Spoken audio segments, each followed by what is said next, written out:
Hello, good evening, and welcome to this question and answer session. Um, Hopefully, you'll find it useful. Hopefully, if you've got any questions, you'll fire them at me. I've got a few already that have been sent to me in the community post that I did on YouTube. But we're going to try and keep this down to below 45 minutes. So just so it's a bit more manageable for me, for my voice, a bit croaky from spending the day in the dyno, so excuse the throat. So hopefully some people will be joining us because I don't like talking to myself.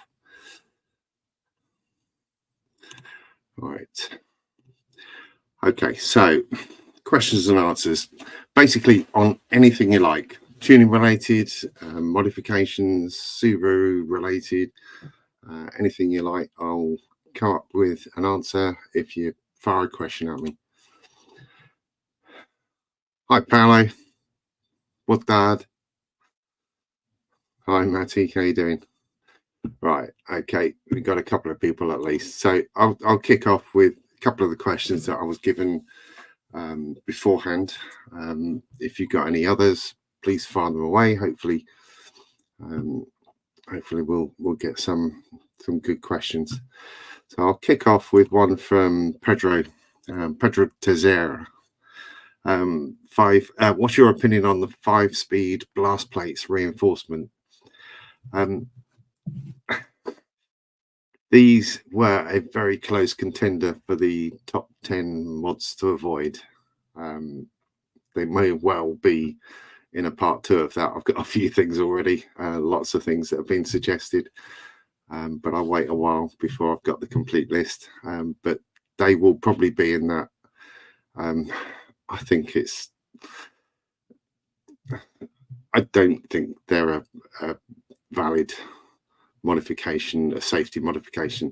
The 5-speed, I've got customers running sort of over 500 horsepower on the standard 5-speed gearbox, and they've been fine. I've got customers that have blown them up at 250 horsepower. I think it's either luck of the draw or the way they're driven. So I don't think the blast plates make a blind bit of difference. Right. Hi, Jessica's World. Snapgas, hello. Hi. Integrale 4x4. Nice. I hope you got an Integrale. I was looking at one of those a few years back and I really wish could have got that sort of bought.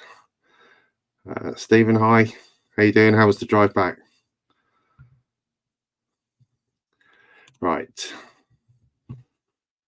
Okay, so 5-speed blast plates.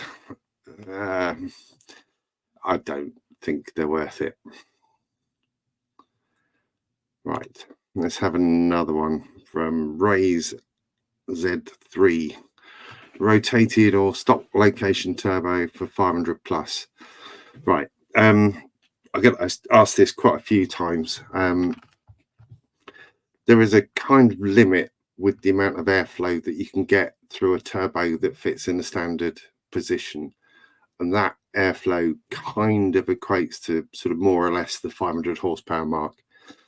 So you can get just over it.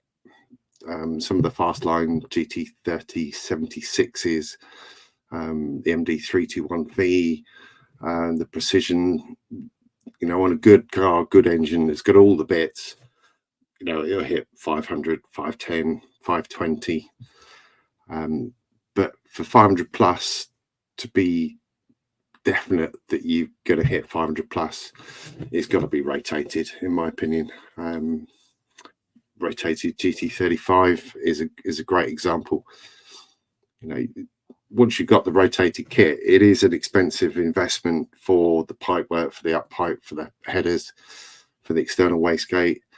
But to change and to go up or down power wise, it's a lot easier. You just bolt on a bigger turbo or smaller turbo. So for 500 plus, rotated would be my suggestion. Right. Right. Let me take this one from Paolo. Right. Fast line turbos. What do you recommend for 450 horsepower? The GT. Oh no, not the GT. The 3071 will do that very comfortably. And it's a lovely turbo. Fits in the standard position. So yeah, that's the fast line turbo that I'd recommend for that. Right. This isn't an advert for Fastline. It's just that I've been mapping quite a few of them for the past couple of years, and they've all worked. Right. All right. Okay. This is a bit more complicated one from Pedro. Pedro gave me a long list of questions, so I've broken them up into little slots and tried to group them together. Standalone versus standard ECU on the different model years. It all depends really on what you're trying to get to power wise or extra bits. On the new age cars like the 2001 onwards, the standard ECU is very capable. So until you're getting above 400 horsepower, you don't really need the aftermarket ECU. But on the older cars like the 92 to 99 or 2000 classic GC8s, the standard ECU is pretty limited and it's very old. You try and imagine, you've got a 20-year-old laptop and you want to play the latest game on it. It might work, but it might work really slowly. And that's what the standard ECU is trying to do. You're taking it beyond what it was designed to do, and technology has moved on. Standalone ECU is always going to provide much quicker processors, much better features, but obviously it comes at a cost. So to sum up the answer to that, it depends on what you're trying to get to. If you're wanting to get above 400 horsepower or 500 horsepower, then definitely a standalone, because a standard ECU, you can do it, but it starts to fight you and starts to fight the mapper, and it starts to be inconsistent. And what you want is consistent power, and you want the safety. So standalone would be my recommendation, but not all standalone are equal. All right, let's check up on this. Right, hi Tariq. I only just made it back in time. Right, hi Richard. Right, yeah, see you tomorrow, mate. Right.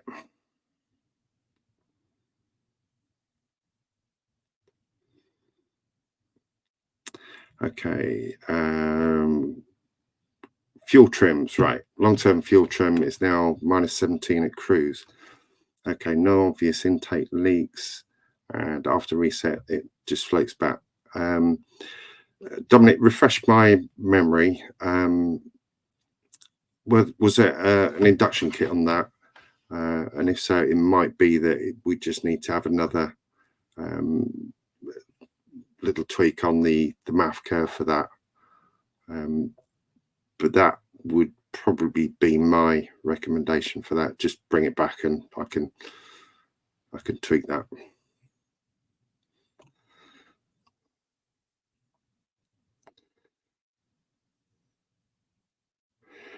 Right. Okay. ECU edit software, does it read twin maps as mine as high low boost on the demist switch? Do you ever use that? I've been asked many times by customers to put high and low boost settings on the standard ECU, but most of the time, or almost all of the time, people just run it in the high boost map. If you want to go slower, you just lift your foot up. ECU edit will read it out, no problem. It uses the auto map boost targets for the high and low boost. So yeah, it will read that, no problem.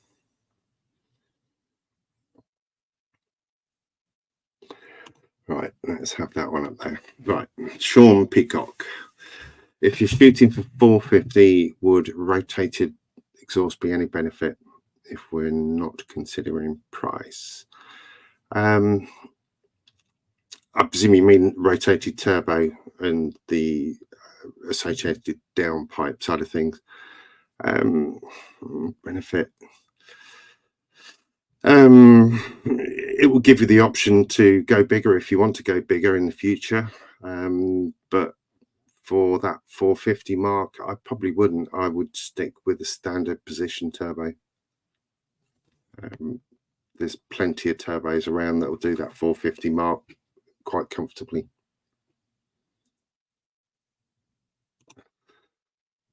Tatty, yeah, very good bank holiday weekend, very good. Right, okay.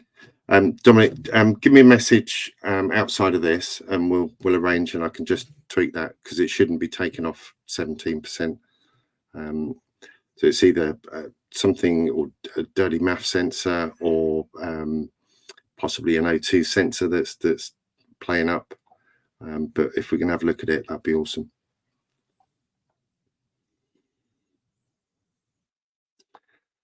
Right, okay. That's you, Zane. Right, okay, cool. All right, here we go. Right, JDM Hawkeye STI coming from Japan. Lovely. Wondering, is the air oil separator a must-do mod? I wouldn't say a must-do mod. The standard setup is using the breathers, and they go through and then come back via the rail that goes along the top of the along the front of the top mounted intercooler, and then back into the inlet. Air oil separators, I've heard a lot of people talk about these. I haven't really seen the need for those unless you're taking the car on track, in which case they do help. But I wouldn't say it's a must. Hi, Grant. Good to meet you yesterday, mate. Right. Okay. Speaking of high-low boost, right. Something. Right. Okay. Now I think that was probably, is that an ECU that I put in there? If you put the full throttle down, then switch on the ignition, it will either flash twice to say you're on map 2, or flash once and then go solid to say you're on map 1. Generally, I set up map 1 as the high boost, map 2 as the low boost. Hopefully that's it, but if not, message me afterwards, Facebook message or WhatsApp or email or whatever, or message on here, and we'll get a bit more information. Right. Ported headers, any advantage? Yes. About 395 UK horsepower. The standard headers become a little bit of a restriction, depending on the design of them, but generally there's a bit of a lip around the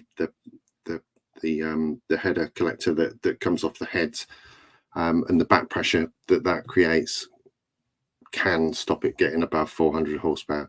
So just porting it out where the gasket line is can help, and they'll flow huge amounts of power afterwards.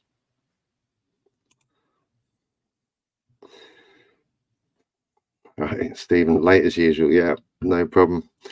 Right, Neil. Right, so Alcatech ECU. In which case, yeah, full throttle, ignition on.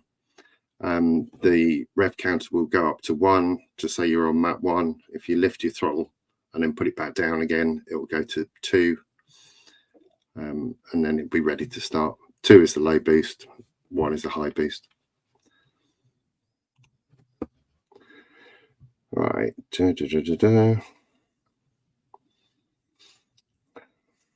Right, okay, I'll come back to you, Steve. Right.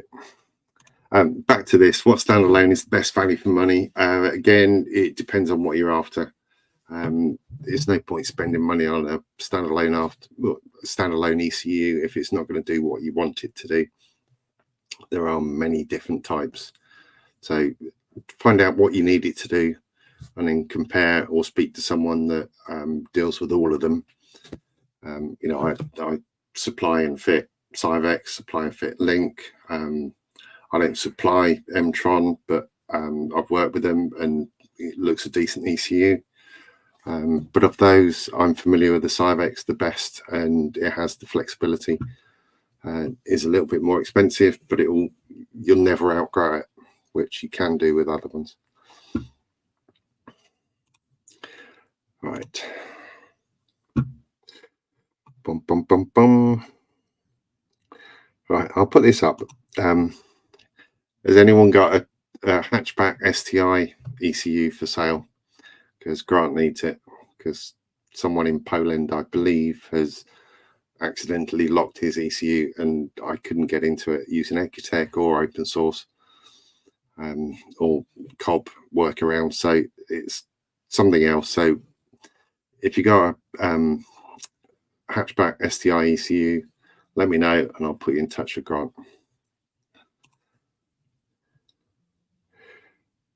Yeah, it is something simple, Neil, but no problem. Right. Okay, good question, Ollie. Reliability mods. I'm doing a video on this very soon and it will be covered in that, but if it's just for daily driver, it's just making sure that it's got good oil, good fuel, and keeping on top of the maintenance. The biggest killer of the cars seems to be when people ignore problems and try and drive through them. You know, the amount of messages I've had over the years where people have said, oh, it's got a misfire at 4,000, but if I keep my foot in, it clears. It's like, no, don't do that.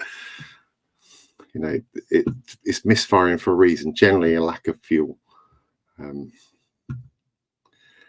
So I will do a video very soon on that, Ollie. Just planning what order to do videos. I've got so many ideas for videos, it's crazy. But it takes a lot of time to plan what to do and film it and then edit it. So please bear with me a while on that. It will be coming soon.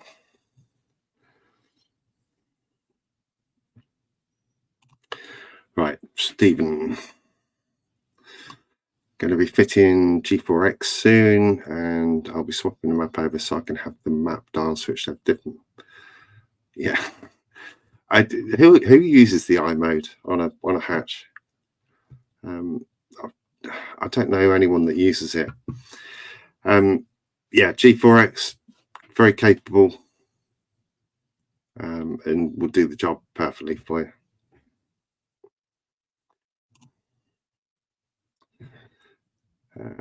Right, this one. Aftermarket blow-off valves. Right, watch the last video. The HKS ones, most of the ones that you'll see on eBay or for sale are not HKS blow-off valves. They are fake. If you look really closely at it, it says HK5, and I think that's how they've got around some copyright issues. But if you can get a genuine one, it works, it creates a sound. It will never make your car run better and can only ever lead to potential problems. The standard dump valve works great, or just blank it off. Easy.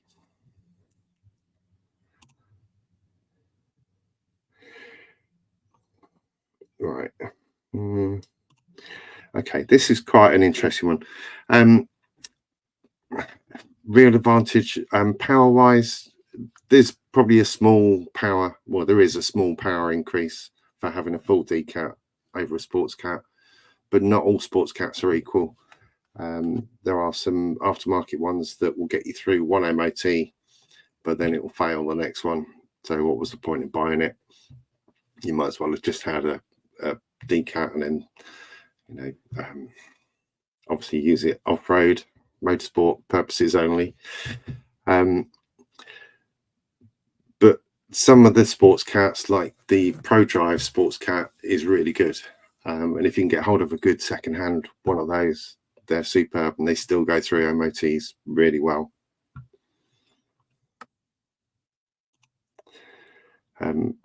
So sorry, I clicked off that too soon. So advantage, yeah, the sports cat, a good sports cat will save the hassle at MOT time, will save any aggro if you get pulled over and have to do an emissions test on the side of the road, because they in some areas they are starting to do that.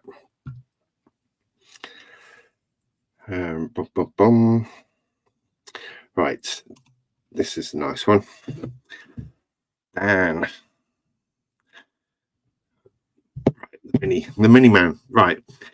Walbro 255 pumps do not pick up fuel well once the tank's about quarter tank.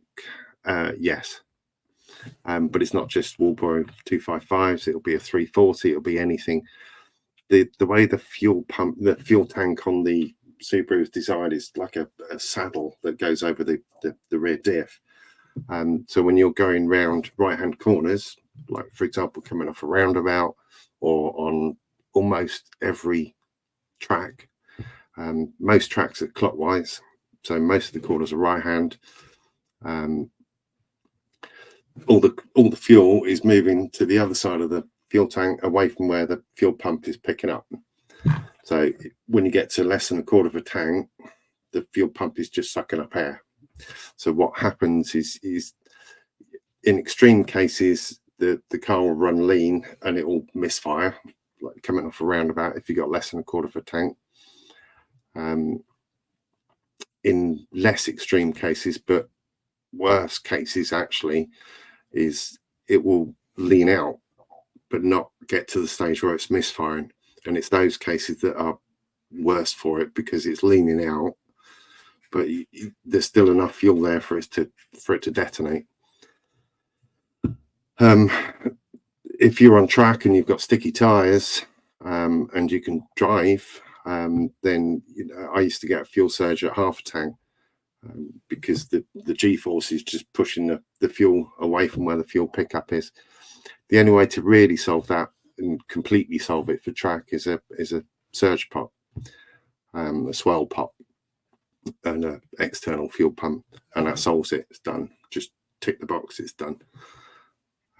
But it means having two fuel pumps, extra noise from the fuel pump, possible some fumes from the fuel vapor going through the fuel lines, but it does solve it completely. There is a modification which uses it's like a little collector pot around the filter bag on the fuel pumps, which does help a little bit, but you'll still get that issue. And the filter pot was on the Spec C, I believe, but that solves it a bit, but doesn't completely solve it. If you fitted a fuel pump, if you make sure that the bag is sitting on the bottom of the tank, so properly make sure that the fuel pump is pushed into the cradle, then it will minimize it. If you don't do that, it could sit up a bit and make the problem worse. I hope you understand what I mean.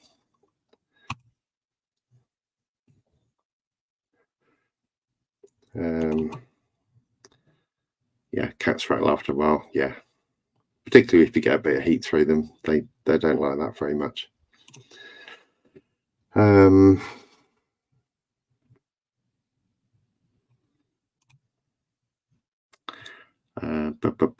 Yeah, the go faster bit blow off valve is actually a good blow off valve, but yeah, switching it back to full recirculate, full recirc is probably better, because in that transient bit where you're on and off the throttle, because you're dumping some of that measured air out, it does make the car run rich. So yeah, recirc is better. All right, anything anything up on that list? No, right.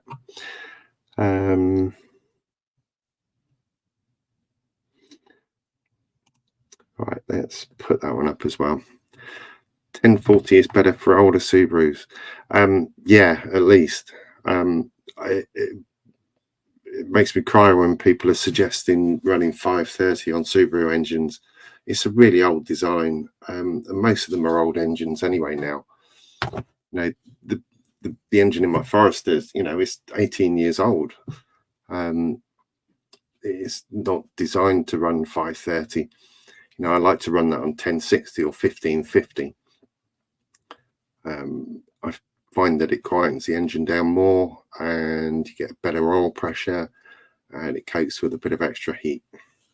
So 1040 is a minimum, in my opinion. The oil people will tell you different.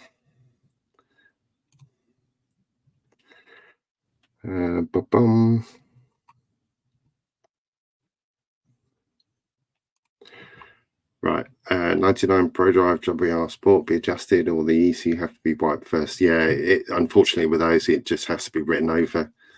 The Ecotec software for the 99 2000 just basically wipes over that. Your best bet is to get hold of a second-hand ECU and to sell the WR Sport one on eBay. You'll get more money for it. It's still got a good second-hand value on that.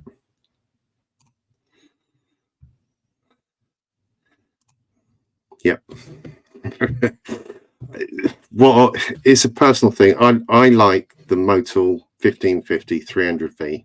That, you know, if I was going to put my name to any oil, that's the oil to use. I have never ever had any problems running an engine on that oil. Stripped it down after a season's time attack, and the bearings are still mint. Miller's oil, I haven't. I have run that, but have had issues with it. But the Motul 300V 1550, I think, is perfect, and it smells lovely. Not that that's important, but right. Here we go. Right, another question from Pedro. Thank you very much. Muito obrigado. Road tuning versus dyno tuning. What's the difference? A dyno, basically. Road tuning is easy in the aspect that you can do it anywhere, wherever you are. You can put the gear on the car, so put the wideband in the exhaust, put the deck hands on, and map it on the public road. Less easy if you're in a town or a city, finding roads that are clear enough to actually accelerate on is getting harder and harder. People in other cars, other road users, don't appreciate cars accelerating really hard, so it's harder to do that. In the ideal world, that'd be great. If you didn't have any speed limits or very few cars on the road, it would be fabulous. But that's not the case in the UK, and not the case in an awful lot of countries. So on the dyno, it's a completely controlled environment. You know, you don't need to look out for other road users for traffic conditions or road conditions. You're just watching from a mapping point of view, just watching the air fuel ratio. You're listening for detonation. You're seeing all the data on the ECU. You can just concentrate on that rather than the road. So I believe it's easier and safer to do it that way. And you can also, on the dyno, you can see little dips in the curve that you wouldn't feel on the road. So you can smooth those out much better, where you can visually see the results. So given the choice, I would always dyno tune. Road tuning used to do that many years ago with customers driving their own cars, and you know, after the first time you've been in a field or over a roundabout because they can't drive, it's not very much fun. So when I do it, I do it with proper drivers that know how to drive, that know what I want as far as a mapper. But most of the time when I'm mapping on the road, it's just me driving and mapping at the same time.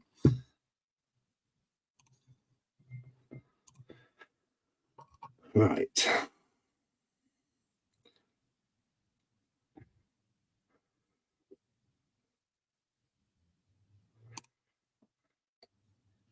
Yeah. Things happen really quickly on the roads. And when you've got sort of high-ish power, sort of 400 horsepower upwards, you know, other road users aren't expecting you to be where you are as quickly. So it's It's just difficult. So dyno is always controlled.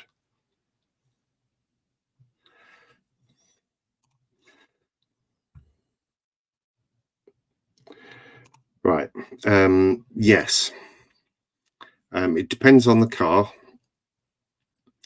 but on the new age plus cars where you got an OBD port, you can get the Bluetooth dongle that will go into the OBD port and use an app like Talk.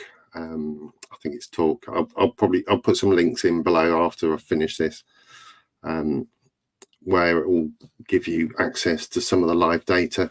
The data logging isn't quite as sort of comprehensive as you would get on the like the ECU Edit or RunRaider kind of laptop software, but it can be useful to sort of give you an idea of what's going on.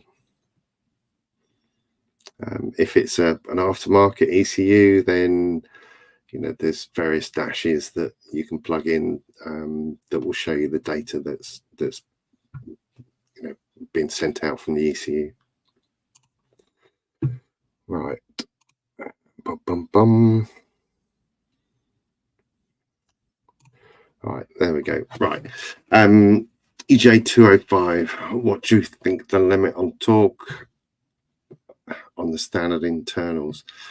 Yeah, that's a really difficult one. If it was a brand new EJ205, then generally you would say the limit on the engine internals is about 350 horsepower. But I've got customers running over 500 on a standard blob-eye WRX gearbox and standard blob-eye WRX engine. So go figure that one. I can't, but they are aware that at any moment the engine or gearbox will die, and I think as a result it may go on for years. If they were down to their last pennies, it's probably sod's law that it'll break the next week.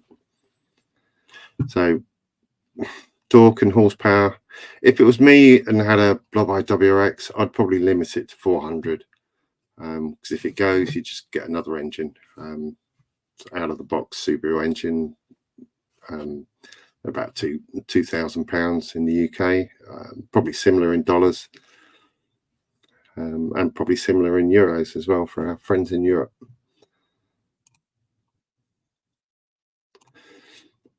Would I upgrade crank rods and pistons on an open deck engine? I probably wouldn't. No, by the time you do that, you might as well buy the brand new STI short block, because the crank rods and pistons aren't the limit on the open deck block. The block itself is. So above 400 horsepower, the bores start going oval, and that's what kills the pistons and other bits. So putting stronger crank rods and pistons into a weak block is probably not worth it. If you wanted to get a stronger engine in there, either run it till it dies and then put an STI short block in there, or just put an STI short block in there.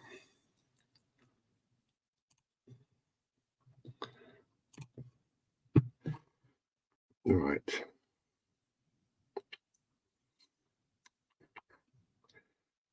Right, there we go. Right.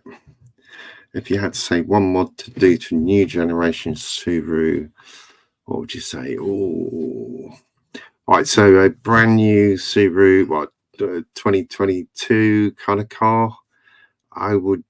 The first thing I'd do is change the back boxes. I want a Subaru to sound like a Subaru. I don't mean super loud, but something that has the sound that I associate with Subarus. That would be the first thing. But knowing me, it will be a map as well, because why wouldn't I?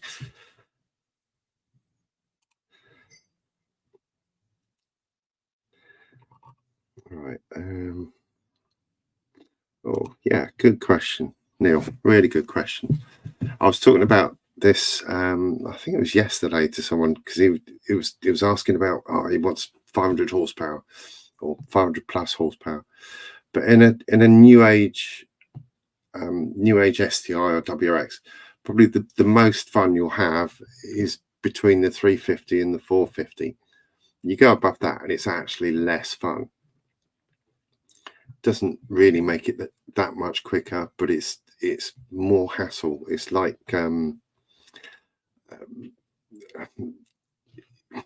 yeah, it's just more hassle. They start to annoy you, and I don't like cars that annoy me, because you feel like you don't want to drive it, and the other half doesn't like it and moans and blah blah blah. Not that my wife does; she does not at all. But 450, if it was me, 450 in the new age, which is what I did in the last Forester STI. In a classic 350, and a classic is a rapid car, and it's a well balanced car at 350.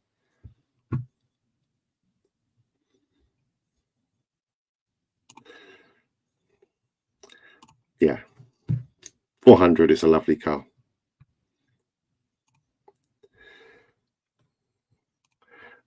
Good question.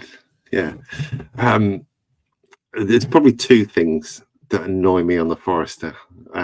One is air noise. I've changed the gussets. They are super new, super tight, and all the rest of it, but there's still air noise. God knows where from. I probably need to change the door seals. And the other thing is rattles. It rattles. But that's it. The rest of the car for me is absolutely perfect. It does everything I want it to do. It's fun and practical. How are you finding yours, Marvin?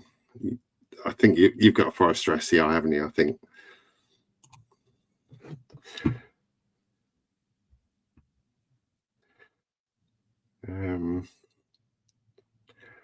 Right.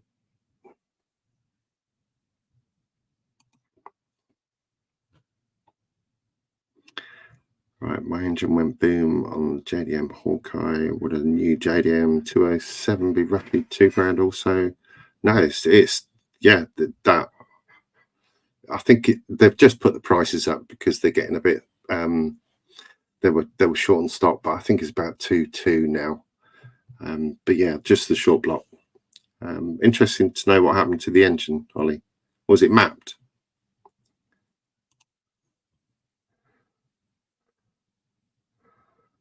Right. Yeah, Forester ST, yeah. You knew what I was going to say, I'm sure. Good power, Marvin. Yeah. 350 and that is beautiful. It's a lovely car. There we go. Right. Fix the door seals with a rubber sticky strip inside the flap so it pressed more against the window and you couldn't see it. Yeah, I've considered doing that. I tried to do that with the gussets, didn't work. So I've replaced those. I know I love my brakes. Right. Cool. I'll have a look at that, Marvin. Yeah. Right. Anything else on there? No.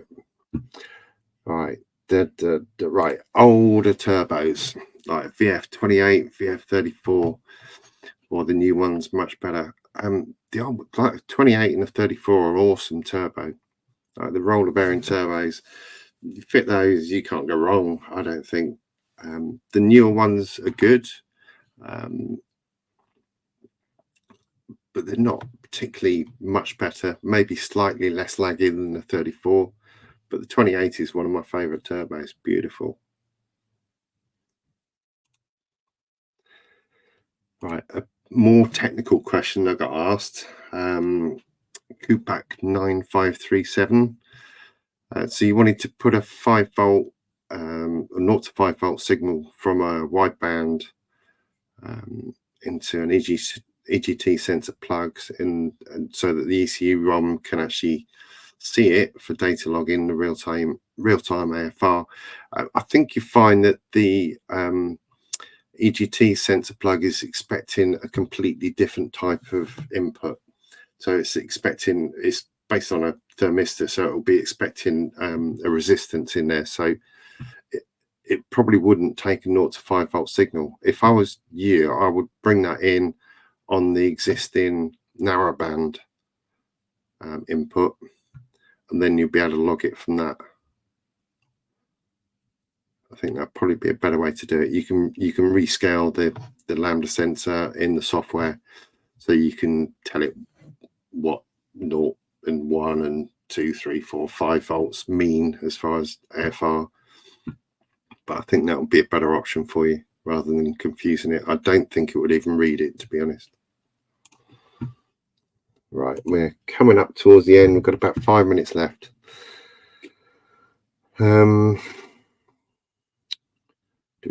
Right, Ollie, here we go. JDM Hawk, 400 horsepower Hawk, front mount intercooler, different turbo injectors, fuel pump, 200 cell, sports cat back. Right, have a look at the 400 brake horsepower video that I did with Matt Burr's beautiful JDM blob eye. We got 420 on that, and that was still on the standard injectors. Just bumped the fuel pressure up a bit. That had a fast line VF 400 turbo on it, so it was still twin scroll. Because the worst thing to do with the JDM Hawk is to put a single scroll turbo on that. It would ruin it, I think. But the fast line VF 400 would do the 400 with your sports cat.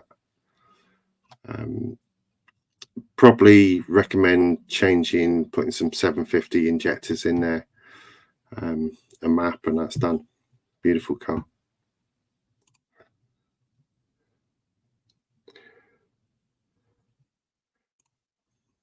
Grant, no. The pinouts are different. The fuel pump controller's different. It wouldn't work, I'm afraid. Have you found a JDM one?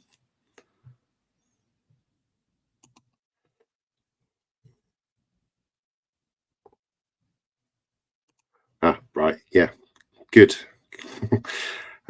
Yeah, well, the standard engine on yours is good for 450 all day long. You know, I have run them. For one customer, they wanted to find out what the limit was, and we got it up to 590 on the standard engine. But the engine outlasted the car, so unfortunately that had a bit of an accident with a dual carriageway central reservation, so that wasn't good.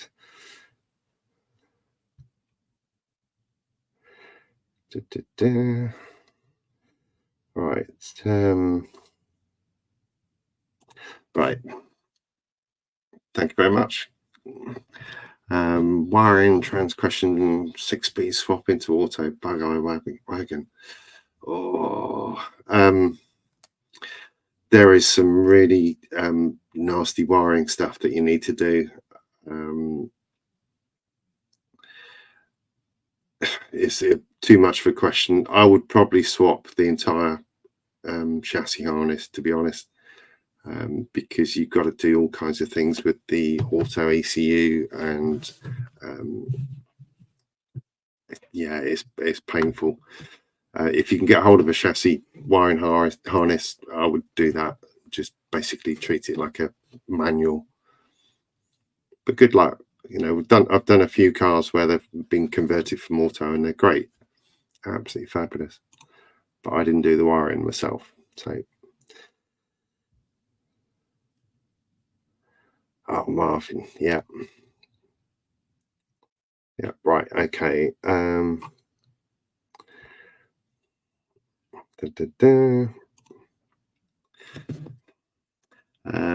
do you decide bearing and piston to wall clearances for reference aiming? Yeah, that's a complicated subject, Sean. Not wanting to dip it here, but I'm not like a specialist engine builder, so I'd probably say, let me find that information and I'll come back to you on it.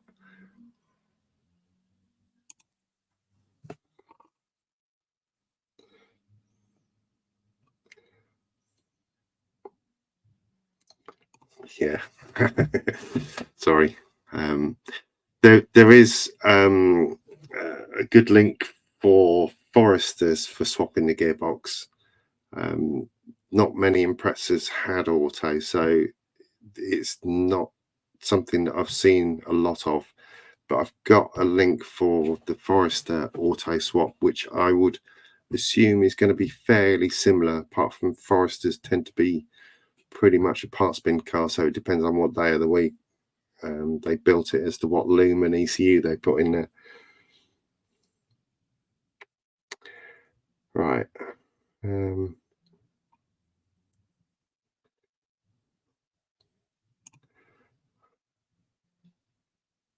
450 is a great number. With the Impreza, I should have stopped at 450. 850 sounds like fun, but 450 was much better. Right, I'm going to call it a day at that point.